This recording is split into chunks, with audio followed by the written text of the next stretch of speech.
look, everybody has 7 minutes. It's more than 5, it's less than 10. Find 7 minutes a day that you can invest in yourself. It accumulates and will be compounding over time. And so that was sort of where the notion started, is that everyone can find 7 minutes to invest in themselves. But as I began to research this notion of 7 minutes and this idea that the goal is to pivot, right? The goal is to pivot in a slightly new direction and bring momentum forward, to keep you moving forward. I began to really study the notion of around energy and momentum and sort of psychological momentum. And one of the things we know is that to the person that's cognitively alert, et cetera, is that we're always in motion, right? We're always thinking about something. We're moving forward, but most of us are doing it on autopilot. It's like when you get in the car and you go to the same place you've been many times, and you sort of get from point A to point B and you don't remember the journey because our cognitive, our brilliant brains just sort of save space. We know how to get there and it just becomes autopilot. We go through life that way. And so the 7-minute pivot is really this notion of helping with that neuroplasticity to help us to frame our day, our issues, our problems, our barriers in a slightly more positive direction. What if in 7 minutes you could change the course of your thinking, your next steps, your career at large? Well, this is where my guest today comes in. Dr. Cynthia Bentzen-Mercer, PhD, is a speaker, executive coach, best-selling author, and creator of the 7-minute pivot. We'll be talking about that pivot, how to do it, the value it can offer, and Cynthia's own career journey, the experiences that led to the work she does today. So if you worry sometimes that your leadership, your management approach is stagnant, or that you're maybe overlooking opportunities to innovate, to grow in your team, then this is one that's worth your time. And this is the last of our celebratory episodes for the 200th episode week here on Leading with Integrity. And it seems fitting that the topic at hand be about pivoting and career changes and running businesses and so on, since the podcast itself wouldn't exist without concepts like that, without doing those very things. If you enjoy this episode, if you find it useful, educational, entertaining, any or all of the above, please do let me know. Leave a rating, leave a review. And if you would like to get deeper into leadership, to expand your knowledge, to seek some leadership support from me or somebody else I might be able to point you towards, then please do pay a visit to the website. It's www.leadingwithintegrity.co.uk. And on there, you'll find all kinds of resources, lots of free ones, including my PDF guide to the first steps to take as a leader. There's a Leadership Heroes quiz, which is a bit of fun, but hopefully a bit educational as well. And there are links to book a workshop, sign up for the Leader Not a Boss newsletter that goes alongside this podcast every week. And of course, come and join my Integrity Leaders online community, where you'll get access to even more leadership resources and support, as well as a community of other leaders in similar places in their career journey as you. So that link, as always, is down in those show notes. And do feel free to drop me a message, reach out if you have any questions, queries, observations, or feedback that you'd rather not put in a public review. I would always love to hear from you, and I love chatting leadership with people. So yeah, drop me a message. My LinkedIn is down there as well, so you can do it quite easily, hopefully.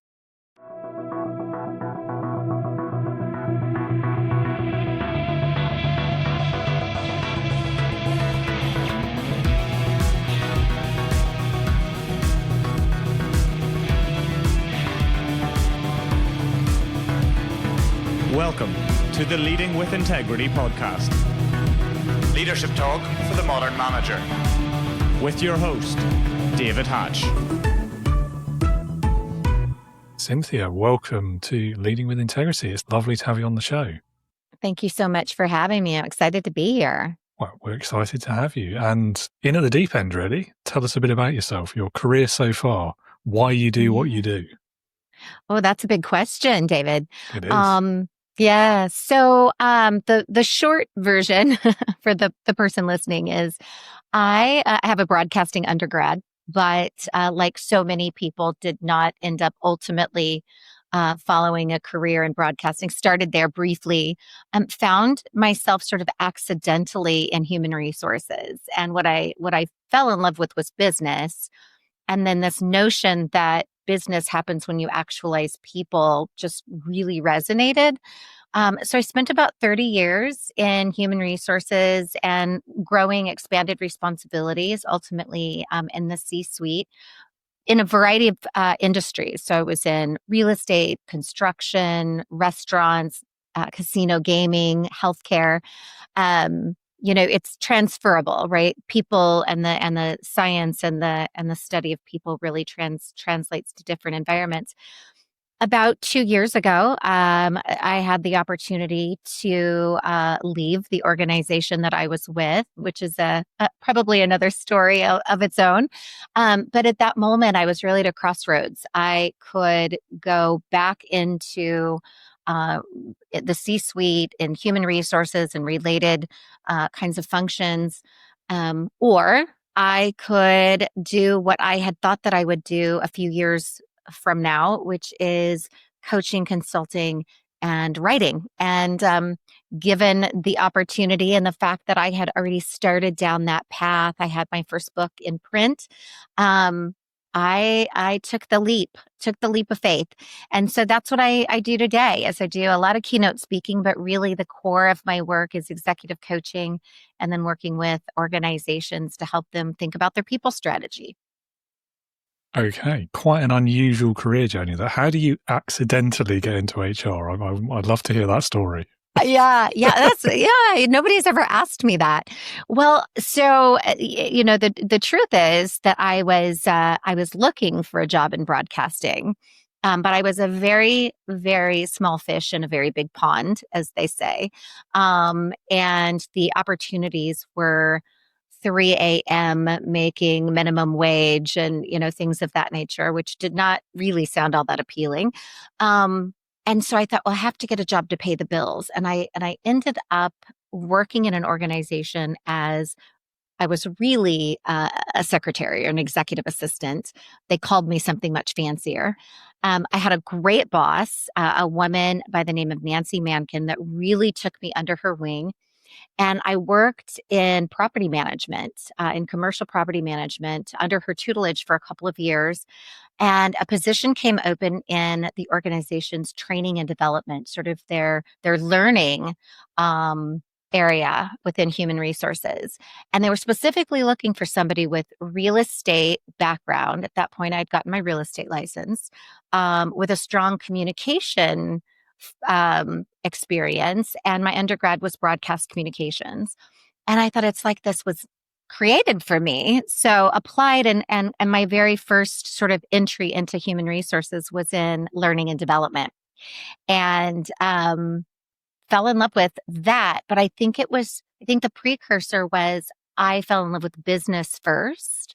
So I really always had that as a foundation and brought business as a foundation to all of my HR experience. I used to say, or still say, I'm a business person first and HR person by choice.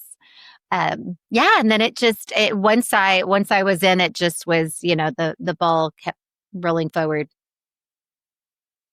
Interesting. Yeah, fair enough. And so whenever I have anyone with an HR background on, I always ask them this slightly cheeky question of, what's like your weirdest, craziest story from HR? We've had some interesting ones, so no pressure, but I got to see if I can outdo the last person, right? Boy, so many. The one that immediately comes to my mind, and it's been couple decades ago, is one of the organizations I worked for also had residential housing, so apartment complexes, and we actually had a adult filming happening in one of the apartments. And so there were visitors frequenting this particular apartment, and there was a underground media that was happening in the adult film space. So I'm not sure how far we can go on your podcast, but I think the person listening can fill in the blanks. So yes, that was quite an experience. Oh, and I should add that there were employees involved in said adult filmmaking. So that's where HR became involved. But Oof. yeah. That was sounds unique. like a lot of paperwork. It was a lot, a lot of stuff. Yes. Yeah, interesting. I think you might have topped the list there. I think you've toppled the previous winner, which was a boss deciding that a strip club was an appropriate venue for a Christmas do. Oh, so yeah, I think those two you've stories could merge. Yeah, they could, couldn't they? It's weird how there's a common theme there, isn't there? But I'm not sure what that says about workplaces and bosses. Exactly. Yeah, amazing. And so tell us a bit more about your writing as well. Do you say you've got one book out already? Are you working on another one? Is there? I do. Fill the blanks in. I do. So my first book with my co-author, Kimberly Rath, came out in 2024, and it's entitled Now Near Next. And that book is really focused on ambitious, professional, overextended women. We studied women around the globe, 4 countries, 5 race ethnicities, 25-year age span, multi-industry. And what we found in our study of ambitious professional women, really regardless of position in life and cultural background, et cetera, is they shared a commonality of at some point in their 3 or 4 decades of career experience, they became restless. And that feeling of stuck or stagnant or just, I have more to give. And what we found is that the common denominator was this notion of not feeling self-actualized and not having been intentional in their career growth. Women are so often conditioned to put your head down, work hard, and wait to get tapped.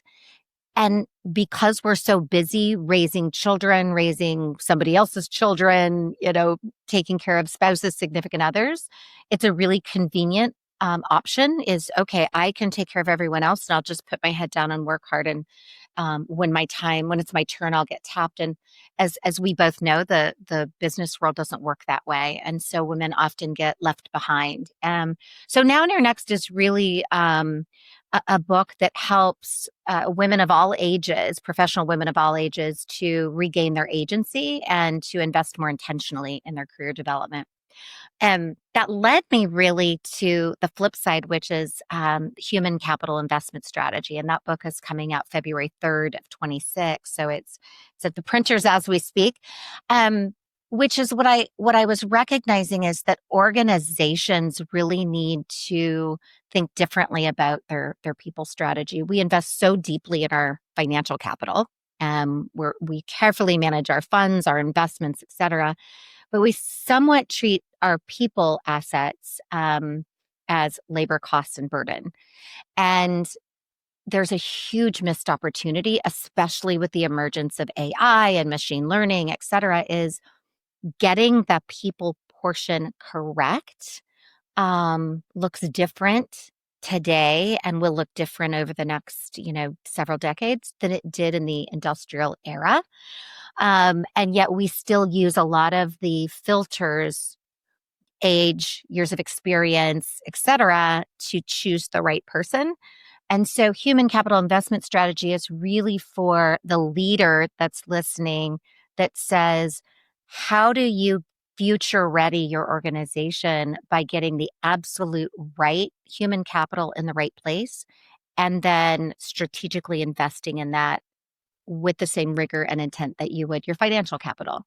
And so for me, it was sort of this opportunity to address both sides of the proverbial coin.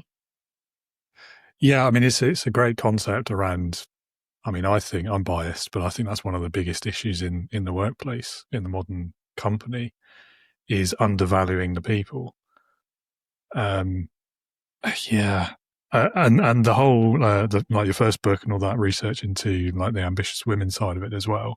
I mean, first of all, how long did that research take as well? It feels like that's like almost a lifetime's work there. Yes. Well, some sort of, because I would say, sort of, because I would say that my thought partner and I bring our own lived experience, right? So that's Uh-huh. where the lifetime of work comes in. There was so much. She really came up on the consulting side, owns her own business, um, and had a really unique experience working with major organizations around the world. I really grew up my career on the corporate side, multiple industries, but on the inside. And so, but both of us lived through busy careers, working moms, trying to balance all the things. And so that coupled then with studying women, interestingly, we spent about 6 months, which is less than people would think. We were very fortunate between our respective networks and then reaching out. We had women around the world who were willing to be a part of the qualitative research we did. And then, of course, we did a deep quantitative dive to see what is the literature telling us that's already out there and how does that either affirm or validate what we were finding as well. So we made quick work of it, but it's interesting. We've been talking about this around the world, and women are continually saying, "Oh my goodness, yes, that's me. It's me now, or it was me a few years ago." Our goal is to get to the woman before she's restless, right? Mhm. Here's how to get out in front of that. Be intentional now while you're happy and delighted and all the things. We've had many men say, boy, there's a page that we can take out of this too. It's just that statistically, men tend to be naturally more intentional about their careers. They tend to be looking up, looking forward. And so I always say we need to steal a page out of their playbook, right? This isn't about shaming men. It's about saying, how do we do it a little more like them? Because they're racing ahead of us in some cases. Yeah, I mean it's an interesting one. I don't know if men are naturally better at it, or if it's just more of like the societal expectations that we feel we need to live up to. I mean, speaking for myself anyway, not all men, Yes. obviously. Yes. But there is that, especially around workplace culture and like leadership culture, career progression, entrepreneurialism even. It's a very, I think it gets quite toxic quite quickly, to be honest. It, But yeah, it absolutely does. No, and I think you're right, though. I mean, I think it's both of those things you mentioned, just as it is with women, right? There's cultural nuances, there's formative things that happen in our upbringing. There's certainly corporate or company dynamics that reinforce certain things. I think at the very core, and again, it's a generalization, but the research confirms the generalization of the message, which is, men as sort of the providers historically are looking up and looking forward and ready for the next thing. Women, it's particularly if they're raising children or if they're deeply invested in their community, their family, et cetera, are nurturing by and large. And so that becomes a real tug and pull. And we know that statistically that women continue to take on the vast majority of the home care, right? Whether that's healthcare, childcare, et cetera. And they don't give that up when they go into the workplace. And I always say this, again, that's not an indictment of men. We prefer it that way. we want to do it all. We want to wear the cape. But I do. I think to your point, it's reinforced both in terms of our upbringing as well as just sort of societal norms. And so we don't address our research and our book doesn't address it from a shaming of things, but a sort of a recognition. And then what do you do about that? So let's just recognize, right? And then let's say, how do we more unapologetically, guilt-free invest in ourselves and take more intentionality? no, fair enough. Fair enough. So what was the most surprising thing then that you found during this research? I think probably one of the most surprising things is, again, we intentionally studied successful people because we wanted to figure out if there was a commonality among successful women, right? Do they have the secret sauce for what made them successful, and how do we replicate that? And interestingly, what we found is among these qualitative study of these successful women is, again, this lack of intentionality. So they would suggest that their success was right place, right time, great boss, serendipity, right? The stars aligned. And that surprised me. What that was the outcome of that research, and the reality that systemically or globally, that women sort of admitted to, yeah, I just wasn't as intentional, reinforced for me part of the reason, not the entire reason, but part of the reason there are fewer women in the C-suite. There are fewer women in these executive ranks. Now, for the person listening that says, it's gender bias, it's ageism, it's all these things, absolutely, those things exist. I also believe our own lack of intentionality has been a barrier, because we get left behind, and it's compounding, right? When I'm looking down, waiting to get tapped, I'm missing opportunities, and looking up and saying, oh my goodness, gosh, I feel like I should be 5 years ahead of where I am. How do we do that differently? So I do feel like there's some owning our own agency, being more intentional, investing in ourselves, unapologetically guilt-free, which women struggle with, is part of the equation. So that was a surprise, but I also think that that's where we can start to, I'm all about action, right? Like, there's lots of problems in the world. We could go on and on about all the problems in the world. For me, it's like, okay, well, let's figure out what element of this phenomenon is actionable. And that's really what appeared for us. Yeah, that is interesting. So even like the language being used there about, why have you succeeded?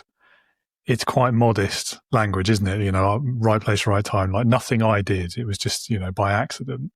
I think there's a clue in there as well, because you ask successful men, I suspect, you're not going to get answers like that. That's exactly right.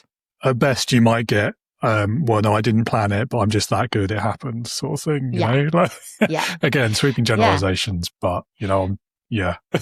Well, and David, and I applaud that, right? I mean, we laugh about it because we could certainly suggest that the degree of humility can be on extremes. But where's that balance? Because that's the thing I coach women on in particular, is we're so conditioned to be modest and humble and gracious, and ladylike, and, pick the words, which I'm fond of all of those traits and qualities. And I think to a point, they're all lovely. But we confuse self-advocating, right, positive, with self-promotion, that we're so afraid to take credit for or put out our successes for fear that we're drawing attention to ourselves. That's not appropriate. It's not ladylike. It's not humble. And so I coach a lot of women on there is a benefit for self-advocating.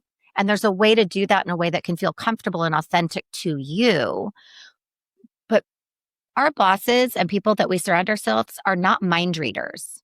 And so, David, if you don't know that I've done this with my team, this amazing thing, or you don't know that I have aspirations for something bigger, then again, you're not a mind reader. So you may tap the gentleman that's had his hand in the air waving, right? Not me, who's like, well, I've been working really hard and I've done all this great work, and surely David's going to notice it. And by just the fact that I've been performing, he's going to promote me. Yeah, I sort of have an issue with this, like the way. So if we take like the promotion and progression angle on it, and the self-promotion as well, like I completely agree with you. Like, nobody's a mind reader, but I also, like, I don't know, I just have like this built-in like rebellion or dislike of that whole approach that the person who puts their hand on and says, look at me, I did all these things, is the one who attracts that promotion, that attention, that progression in their career. Because that's the wrong thing to measure it on, in my opinion. Like, you should be looking at the people they're managing, at 1,000%. at their team. Like, what do their followers say about them as a leader? What are the outputs and the results their team is achieving? And yeah, I'm sure like the really reasonable and professional like executive is going to look into those things anyway, but that's not always been the case in my experience.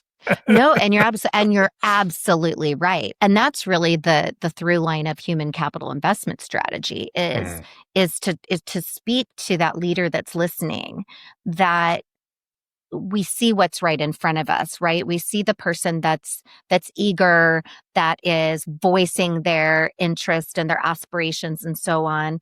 And sometimes then we just assume that, well, if the other people aren't raising their hand or bragging or whatever you want to call it, that they're not driven, they're not ambitious.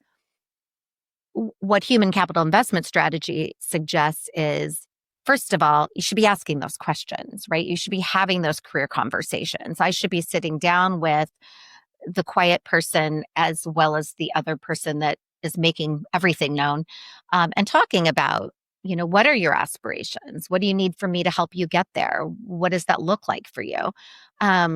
First of all, we should not be making assumptions. And secondly, to your point, just because someone is good at sales does not necessarily mean they are going to be the best sales leader, right? Whether they're raising their hand or not. So again, human capital investment strategy says, let's look at the core natural talents, that which is more than non-teachable characteristics, versus the skill and knowledge, which is right in front of us, or purely interest. Somebody's interest doesn't necessarily correlate to where they're best aligned from a talent perspective. There's a lot of things I wish, I would like to do, but I don't have the voice to go, become an amazing singer. So I'm doing this instead. Yeah, no, I know what you mean. It's, I don't know, I feel like that's one of, if not the most important thing a leader can do, though, is that build that environment for people to develop and succeed and step beyond where they were when you met them. And yet, it's still, I think, far too rare that you'll find leaders who are willing to do that. And even if they are willing, are actually able to do it effectively. Yeah, absolutely. Well, we continue to rely on non-predictive criteria, right? We continue to rely on things like, well, Susie has been here 8 years and John has been here 3. So clearly Susie's the better applicant. Not necessarily. John may have such amazing natural gifts and talents that he can run circles around Susie, or vice versa. But we tend to rely on what's easy and convenient, which is all of these very non-predictive kinds of things. I want, if I have a position that requires extreme creativity and conceptualization and ability to be strategic, that's the natural gifts and talents I want to seek and find and develop, right? I'll teach the skill and knowledge piece if necessary. But so often, again, we're like, well, they can do this thing and they have this skill and knowledge. And so therefore they must be the right person. And it's lazy if you think about it from a leadership perspective. We do a lot of lazy things, which is what's easy and most apparent rather than digging a bit deeper.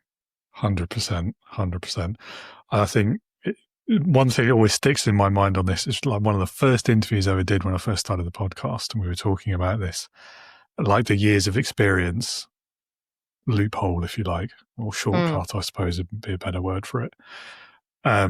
And this guest at the time, he said something that's always stuck with me, which is, just because, was it Susie or John, one or the other, has been doing this for 8 years, doesn't mean that over that 8 years they've got any better or that any of that experience is useful. They might have been doing the same 1 year and just done it 8 times without any learning progression. They've just been doing the same thing wrong the same number of times for the same number of years. And it's like, it's a fallacy equating that experience in inverted commas to actually like job effectiveness. Whereas the other one, John or Susie, whichever one round it was, I've forgotten, if they're just willing to learn, but they've only been doing it for 2 years, they're probably going to be way better straight away than the one who's been doing it badly for 8 years. And it's, so true. So true. And to get a little geeky for a moment, you know, the data, there's predictive validity studies which look at all of these common assessments that we use for selection and promotion. And years of experience, for example, is like 0.2. You know, we want something that's 0.5 or higher if we're really going to roll the dice. 0.2. I mean, so we're making these massive decisions.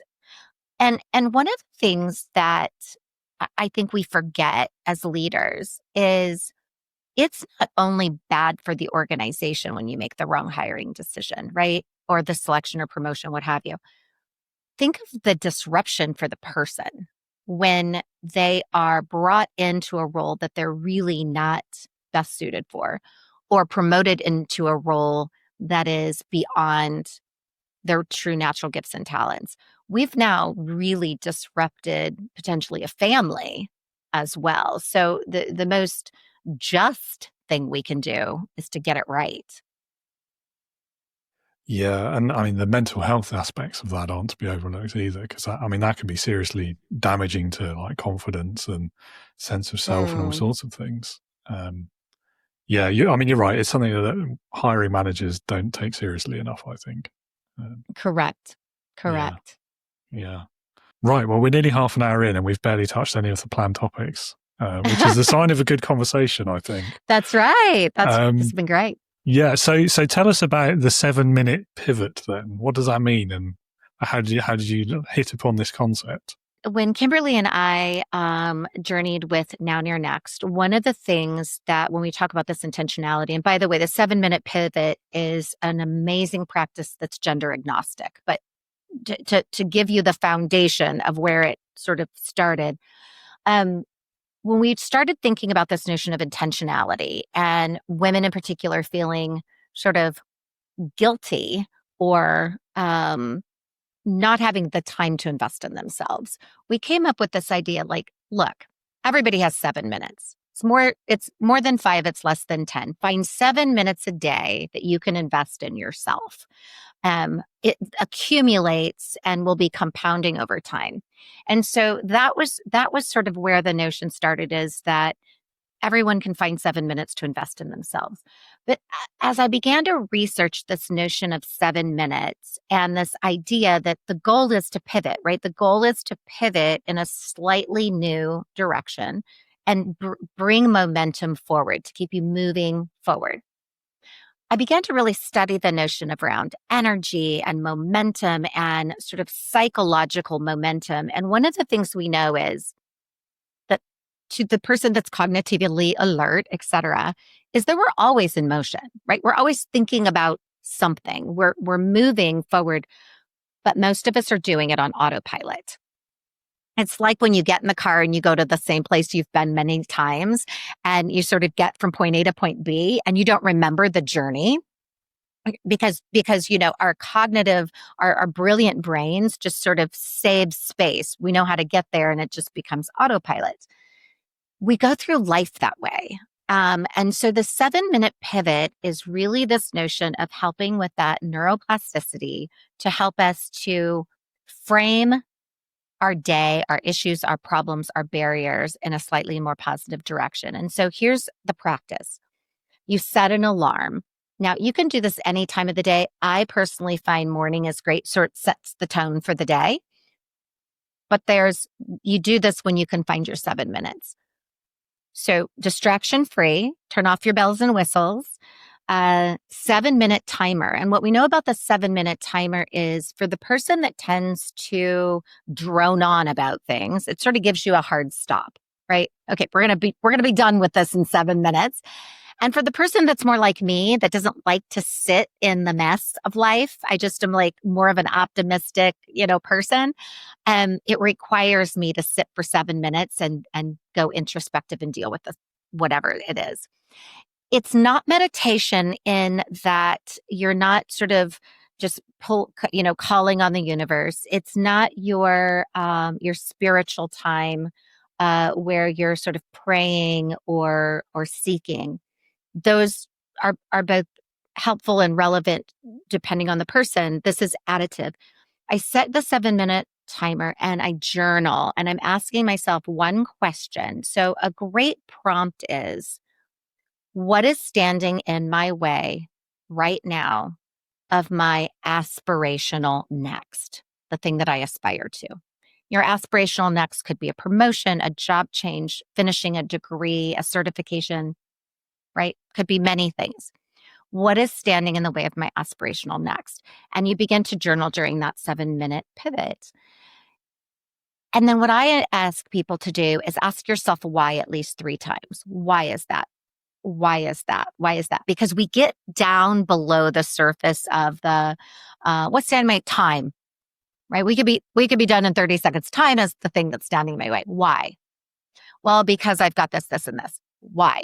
Right? So you start to really unpack and get underneath it. And then the magic happens here. At the end of the 7 minutes, you choose one small thing, just one small incremental thing that you can do today to move yourself in a slightly incremental move forward. Lots of things happen during the 7-minute pivot, right? We sort of, the amygdala part of our brain that is the fear and anxiety and stress, we start to temper that. We get things out of our head and onto paper, which can be very liberating because some of us tend to, sort of be on that stewing about it. So we get it onto paper. We pick action, which also feels very empowering because now it's not this thing that I'm just consumed with. It's something I've recognized, I've named, and I have an action, but I'm not trying to eat the elephant in one bite, right? Bite at a time. If you think about doing that every day for a year, that's 2,555 minutes. Just think of an airplane. If an airplane were to move 1 degree every 7 minutes, you end up 300, 400 miles in a completely different destination, depending on your speed. That's what we can do for ourselves. And so it's that forward momentum and it's positive psychological momentum rather than I'm just moving forward on autopilot and rinse and repeat and dealing with the same stuff every day. I'm now taking agency and ownership over where I'm heading. And so it could be about a conflict. It could be about what's stopping you in your aspirations. It could be about why you're feeling sad. It could be the anxiety you're feeling because the holidays are approaching and you're going to be with, Uncle Arthur, who's really annoying, whatever it is. And the one small thing you're going to do to pivot in a slightly more positive direction. Poor old Uncle Arthur. I know, picking on Uncle Arthur. No, I mean, I love that because it pulls together quite a few different concepts into one place, doesn't it? 'Cause I think when we hear about the power of the usefulness of journaling quite a lot, Right. that kind of the 3 whys. We used to have the 5 whys in my old job in aerospace quality. Yeah. Thankfully, we didn't have to use it very often because things didn't go wrong that much. Yeah. Not like today, right? Touch wood. Yeah. Yeah. So, it's a great practice. I might start using that actually. And I'll let you have some feedback. Oh, please do. Please do, David. And for the person listening, just on my website, which I assume will be in the show notes, there is a 7-minute pivot practice guide. So it sort of walks you through the steps that you can print off. It's free. It's available. And then 21 prompts. So sometimes I have people say, well, I don't really have something in particular on my mind this morning, but I want to take the time to really be thoughtful and pause. And so there's 21 prompts. We know 21 days makes a habit. So if you don't have one of your own, you can download that for free as well. And so see which one speaks to you in a given moment. Oh, lovely. Yeah. Well, and you're right. The link will be down in the show notes, so everyone can get to that. So, I mean, can you share us an example from your own career if you haven't already talked about it? Because I know we did cover quite a bit of it, but a time when you had to pivot, and did you use this tool as well, or did you find a different way of doing it? And what changed for you? Like, what was the end result? Wow. So I've had a few pivots. The most impactful, and I wish I would have had the 7-minute pivot practice at the time. It probably ultimately was foundationally one of the things that helped lead me toward the creation of the 7-minute pivot, because I think intuitively I did some of the things. Would have been helpful to have it a bit more structured. I alluded to this at the beginning of our chat today. I had spent about 12 years in a healthcare organization in the US as the chief administrative officer, overseeing a number of departments. And we were going through a CEO change back in 2022, 2023. And which I knew because one of my roles had been journeying with the outgoing CEO that was planning his succession. So we'd been working on a succession plan for a decade. So that portion was not a surprise. There was a selection made. We had an incoming CEO, and I was just starting to sense that maybe the fit was not going to be as strong. That the new person coming in had some different ideas about where they wanted to go and lead and so on, and so I was feeling restless and uncomfy. So two things happened. One, I was in the middle of writing Now Near Next, and the framework in that is start intentionally working on your future today. And so in writing the book, I began to drink my own champagne and plan my future, which I thought would be 3 to 4 years away. I got my coaching certification. I was already writing the book. I was doing some things to sort of plan for post-corporate life. However, untimely for me, turned out to be beautifully timed, but in the moment did not feel very timely. My position was eliminated with the new CEO. And this is where the big pivot came in. When I left that day, recognizing that everything I had known for 30 plus years was go, you work really hard, sacrifice a lot, and a paycheck shows up every 2 weeks, right? Suddenly I was 55 years old, a single empty nester, faced with, I'm going to have to move and find another needle in the haystack, right? A C-suite level job, which could be challenging at best, and by myself, which seemed daunting and overwhelming, et cetera. So two things happened in that moment. One was because I had been doing the work to prepare for my next, I wasn't starting from ground zero. And that gave me an option. I could go back into corporate, or I could accelerate the path to entrepreneurship, which ultimately I did and why I'm here. I would have never considered that had I not been investing in my future. I would have never considered that because that would have been terrifying. I had no idea how to even get started, but because I had done the groundwork, I was coming from a different place. And so had I had the 7-minute pivot, that would have been a beautiful opportunity to really sit each day at sort of that practice and that defined time and moment to say, what am I afraid of? And what's one small thing I can do today to move through this, right? Because there was a lot of fear and anxiety. I think I did it just without the discipline and the practice, which would have been a beautiful thing to have had. But at the end of the day, there's two learnings for me, and I think for the person listening. One is start working on your future today. Do your day job with excellence.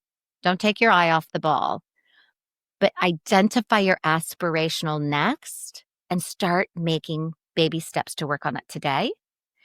And you can use the 7-minute pivot as the practice to get there. What is my aspirational next? And what is one thing I can do today to move slightly forward in that direction? That gives you options when life gets messy. Yeah, I'm reminded of the cliche about those who fail to plan. Right. Yeah. Yeah. Well, I mean, I'm glad it worked out for you as well, and that we're able to Thank have you. this conversation. And Yeah, I mean, me who too. knows where you'd be otherwise? That's right. That's right. Rinse and repeat. Yeah. Yes, I couldn't be happier. Good. I'm pleased to hear that. And I mean, we've talked about this a little bit already, I think, in the context of hiring practices, haven't we? But perhaps you could expand on it and talk a bit more about some of the lines, the common limits, if you like, that leaders put on things that maybe they don't realize they're doing it, that hold their teams back in terms of things like innovation or inclusion. We've talked about a little bit, growth of our organizations, getting the right people in, all of these kinds of things. So many things, and I explore them in the new book, Human Capital Investment Strategy. But we have such filters around what we think are the right things to grow and develop, or even create a team that can limit innovation. I'll tell you something that's been super hot topic just in the last few weeks. I put a post out on LinkedIn about Gen Y and Gen Z, right? Millennials and Gen Z aren't lazy or entitled. They have a different view of purpose. They want to work to live, not live to work. And I will tell you, as a Gen X, that's sometimes like, that's really, really interesting. And because I worked whatever hours it took, I traveled, I did all the things. And so there's sometimes it's like, wow, that pushback could feel a little funny to me. But the reality is we should really recognize this importance of purpose. And so how do we help every individual find purpose in their work? And I had a gentleman push back and say, not, work isn't about purpose. Go volunteer if you want purpose. I adamantly disagree. I mean, you can still go volunteer, but you know what? I've worked with housekeepers in hospitality and in healthcare that when they are mopping their way out of that hospital room, and knowing that they're leaving that room clean and pristine so that that next patient is going to have a healthy quality experience, they have pride in that work and they have a sense of purpose about that. So, somebody might say, oh, well, they clean hospital rooms. There's not purpose. Go volunteer if you want purpose. I think you find purpose in your work if you are looking for it and doing what you love and what you're meant to do. Number one. The other thing that has been crazy popular is this women over 50 in particular, and people over 50 in general, the notion of ageism, and that sort of this writing off this, they're no longer relevant, they're not up to date on all the social media, and et cetera, et cetera. Age has an inverse correlation to predicting performance. An inverse correlation to predicting performance. So one small thing, David, that I think about is when we're building teams, not just gender diversity and racial and ethnic diversity, which we know and study after study proves, but there's also good research and data even about sort of the multi-generation diversity of teams, the wisdom from the boomer generation and others that are still active. And, kind of some of us are just hitting our stride, by the way. I'm just getting started, so don't write me off yet. But that younger generation that we want to dismiss as being entitled and lazy, and yet they're challenging us to bring something new and different to the workplace. So for me, the message to leaders is to dig deeper than the artificial where somebody worked, how long they've been there, what titles they've held, where did they graduate from, what is their GPA, right? All of these things are non-predictive, and dig into what makes that person's heart sing.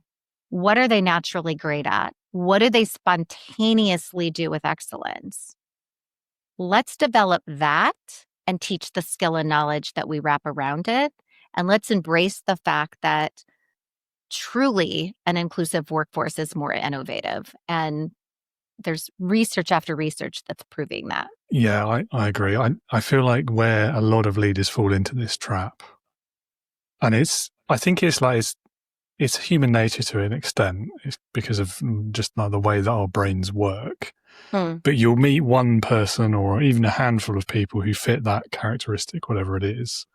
And then based on that teeny tiny little sample, you then extrapolate all people of that characteristic are the same and they are this way. Right. And we've all done it. We all do it. But it's, yeah, I mean, it's so wrong, isn't it? I mean, like ageism, I don't believe that wisdom and age are automatically correlated either. I don't think one automatically creates the other. Like, yes. Some of the least wise people I've ever known have also been the oldest.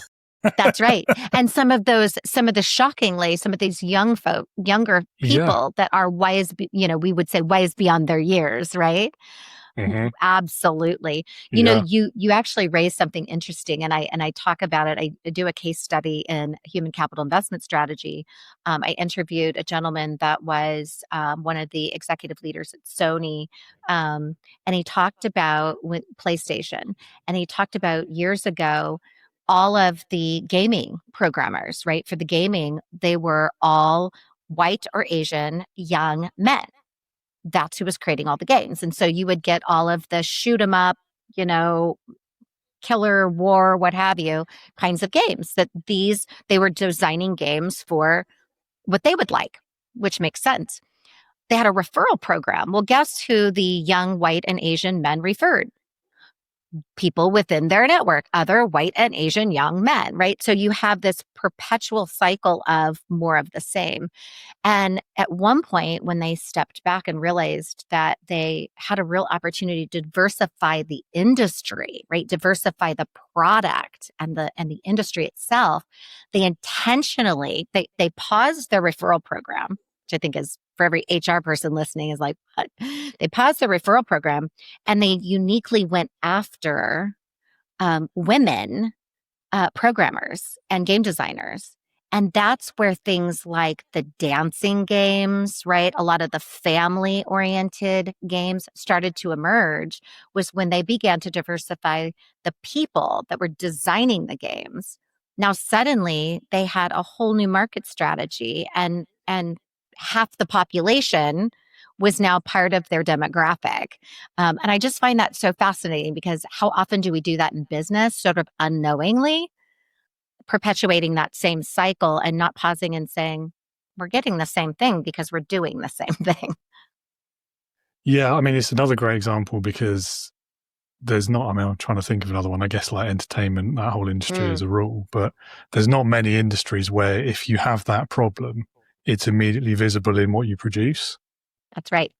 And as you were saying that, like immediately in my brain, I was thinking about, well, actually like the way that those games portrayed women as well. And then there was a whole like really toxic subculture bit in gaming culture around girl gamers in inverted commas and that whole thing. And exactly. Yeah. I mean, you get out what you put in, I guess, like any machine, right? But that's right. Yeah, it is an interesting one. That's exactly right. It is an interesting one. And as a millennial myself as well, I have to say, like, I am pretty lazy. Like, you're just owning it. Just calling back. Like, I've had periods in my career where I've worked as if I was a boomer. Like, I would do ridiculous hours. You go in, you get your head down, and you go until it's done. And I think partly for me, at least, I can't speak for my entire generation. That's why now I actively resist that because I know how like horrible it is and damaging it can be to all sorts of things. Health and mental health being top of the list, I guess. Diet, even, like, because you eat fast rubbish. Like, that's exactly right. And don't have time to exercise. And, with sitting is the new smoking, right? It's the new epidemic Indeed. is sitting. Yeah. Yeah. So, yeah, I don't know. I think putting people in boxes based on anything, I mean, generations or, I don't know, gender, race, any of these things, I just don't think it's productive, to be honest. I get why people do it, but it's convenient. Again, we can be lazy leaders at times, right? It's a truly lazy path to just say, well, lump everybody, and then it just sort of makes it easier. We're naturally wired to make sense of things. And one of the ways we try to make sense of things is to categorize, but we can do a lot of damage in the categorization. And there's a lot of opportunity costs, right? We're leaving so much on the table. So not only does it impact others indirectly or directly, it impacts us as well. I think the big irony of it as well for leaders, like, so if you think about you ask most people, like, what's been their best experience of leadership, of being led, of a leader they've encountered, the answer is it's normally variations on a theme of they treated me like an individual, like they listened to my personal opinions, they spoke to me as a person, they didn't just treat us as a category or whatever. And so by doing all of these things, like all of the results we've talked about are going to be happening anyway, but also it's just bad leadership. Like, it's exactly. Just exactly. Just stop it. Exactly. We'd have nothing to talk about. Yeah. Well, there is that. Yeah. They're keeping us in business. Isn't that right, I David? suppose that's true.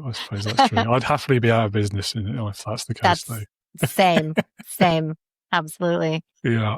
So I'm slightly conscious of time because I know you have something else to get to in like 2 minutes. Can we do one more question? Because it's the one everyone has to answer. Yes. So it is leadership heroes.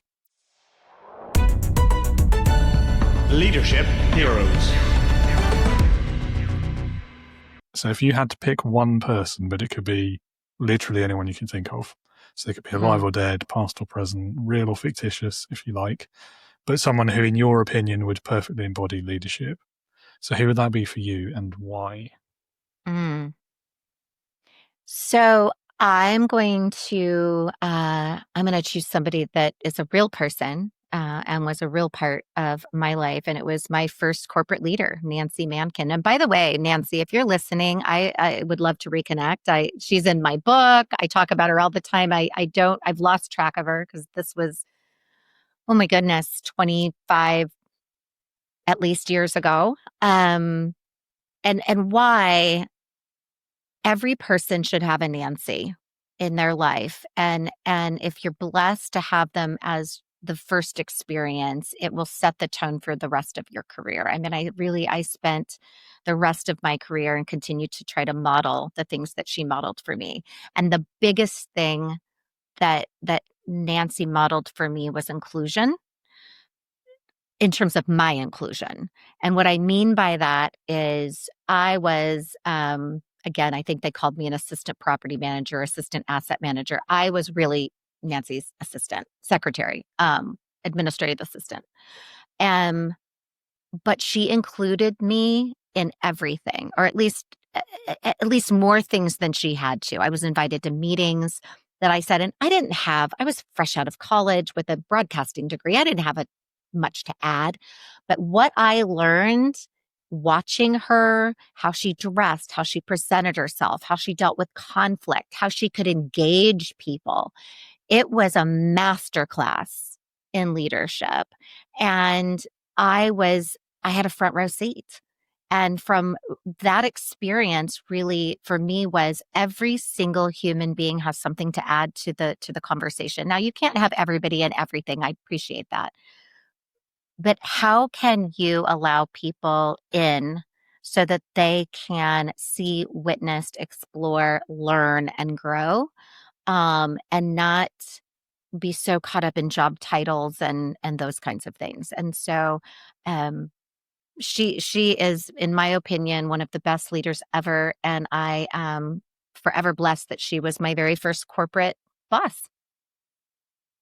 Love that. Yeah, a great case of leading by example as well, by the sounds of it. So I had a similar, like the first leader I really worked for, in fact, it was the boss of my boss at the time, set a wildly great example for leadership. And I only worked for that place for like 2 months, I think. I was a temp and everything. I've talked about it before. But did you find, like I did, that in a lot of ways that was a double-edged sword because you'd been spoiled in that first one and none of the ones you had afterwards quite measured up? Yes. I did have 2 back-to-back amazing leaders. And by the way, they both happen to be women, just for what that's worth. I don't think that says anything other than I had good fortune. But I had 2 back-to-back that were fantastic. And yes, from that point on, it's sort of like, wow, Not everybody does it that way. That was sort of an eye-opening experience. But David, don't you think you also learn from the what not to do's? Oh, absolutely. Yeah. But as a worker in an organization, though, it's not so much fun, is it? Like, yeah, no, it is not. It is not. Yeah, we can look back on it. Yeah, I mean, it's fair to say most of what I know about leadership, well, maybe not for the last 3 or 4 years because of the podcast and the work I've been doing. But when I started my business, 99% of what I knew about leadership, I'd learned from seeing it done the wrong way and learning how not to do it. And I wonder how common that is. Probably more common than I want to admit. But sadly, I think you're right. Yeah, I think you're right. Yeah. Well, Cynthia, I don't want to be selfish and steal any more of your time. I know you have other people to go and talk to. One small little thing, I know you mentioned the website earlier, but if there's anything else, any other places people could go to learn more about you or get in touch, please feel free. Okay, thank you for asking. Yes, so on all the socials, LinkedIn, TikTok, YouTube, all the socials, I'm Dr. Cynthia Bentzen-Mercer. Just all run together, no hyphen. And then you can reach me directly at hello@cynthiabensenmercer.com. And of course, everything on my website is www.cynthiabensenmercer. And there's a lot of free downloads, information, try to make things useful for folks. And then, of course, we'd love for you to pick up a copy of Now Near Next and pre-order Human Capital Investment Strategy.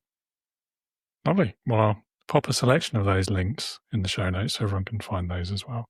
And that's more than we've got time for. Thank you again so much and have a great rest of your day. Thank you so much. I appreciate you. Well, what an enjoyable, relaxed conversation about some pretty big ideas. So thank you, Cynthia, again for your time, for your energy today. I'll certainly be trying out that 7-minute pivot, and I'm sure plenty of people in the audience will be as well. Speaking of whom, which? Listener and viewer, thank you for joining us today. As always, I encourage you, click on those links in the show notes, find out more about Cynthia and her work, maybe lend your support by purchasing one of her books as well.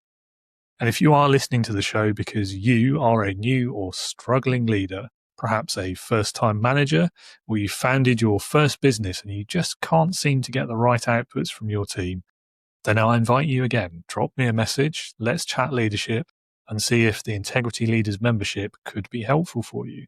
You will find my LinkedIn profile link down in the show notes, as well as the website, www.leadingwithintegrity.co.uk. And if you'd like to learn more, there's plenty to learn on that website. I look forward to chatting with you very soon. That's all for this episode and for this week.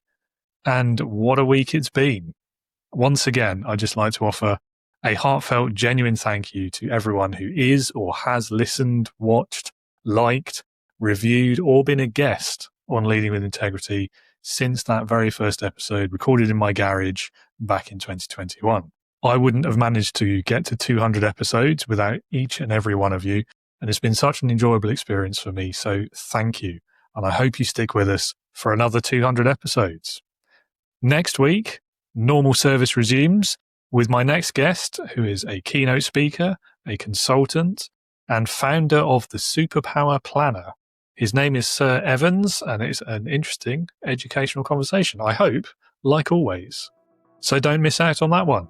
And until then, you know what I'm going to say. Bye now, I hope. Be a leader, not a boss.